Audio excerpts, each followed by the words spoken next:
ಬಳ್ಳಾರಿನಲ್ಲಿ ನಿನ್ನೆ ಆಗಿರೋದು ಬಳ್ಳಾರಿಯ ಜಿಲ್ಲೆಯ ಪೊಲೀಸರು ಪರಿಸ್ಥಿತಿನ ಒಂದು ಗ್ರಹಿಸೋದಕ್ಕೆ, ಅಲ್ಲಿನ ವಾತಾವರಣನ ಗ್ರಹಿಸೋದಕ್ಕೆ ವಿಫಲರಾಗಿದ್ದಾರೆ ಅಂತ ನನ್ನ ಅನಿಸಿಕೆ.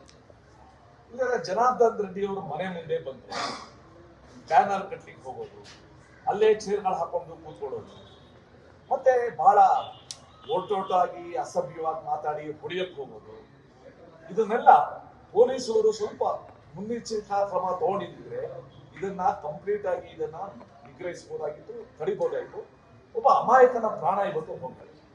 ನನಗನ್ಸುತ್ತೆ ಗೃಹ ಸಚಿವರು ಅಥವಾ ರಾಜ್ಯ ಸರ್ಕಾರ ಈ ಕುರಿತು ಒಂದು ಗಂಭೀರವಾದ ಒಂದು ವಿಚಾರಣೆನ ಪಕ್ಷಾತೀತವಾಗಿ ಮಾಡಬೇಕು.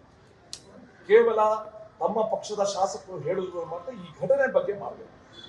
ಮತ್ತೆ ಈ ವರ್ಷ ಬಹಳಷ್ಟು ಚುನಾವಣೆಗಳು ಬರ್ತಾ ಇದೆ ಹಿನ್ನೆಲೆಯಲ್ಲಿ ಈ ರೀತಿಯ ವಾತಾವರಣ ಬೇರೆ ಕಡೆ ಸೃಷ್ಟಿಯಾಗದಂಗೆ ಮುನ್ನೆಚ್ಚರಿಕಾ ಕ್ರಮ ತಗೊಳ್ಳೋದು ಬಹಳ ಅಗತ್ಯ ಇದೆ.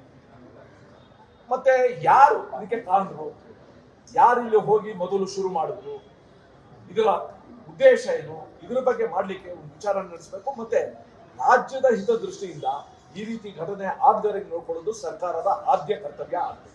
ಬಳ್ಳಾರಿ ಶಾಂತವಾಗಿತ್ತು, ನನಗನ್ಸುತ್ತೆ ಜನಾರ್ದನ್ ರೆಡ್ಡಿ ಅವರು ಈ ಘಟನೆ ಆದಾಗ ಬಳ್ಳಾರಿಲೇ ಇರಲಿಲ್ಲ.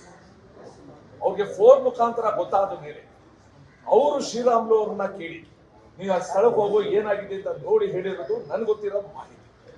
ಇದು ಜನಾರ್ದನ್ ರೆಡ್ಡಿ ಅವರ ಪ್ರವೇಶದಿಂದ ಅಲ್ಲ, ಜನಾರ್ದನ್ ರೆಡ್ಡಿ ಅವರಿಗೆ ಹೇಗಾದ್ರು ಮಾಡಿ ಕೆಟ್ಟ ಹೆಸರು ತರಬೇಕು ಅಂತ ಮಾಡಿರುವ ಒಂದು ಪ್ರಯತ್ನ ಇದೆ.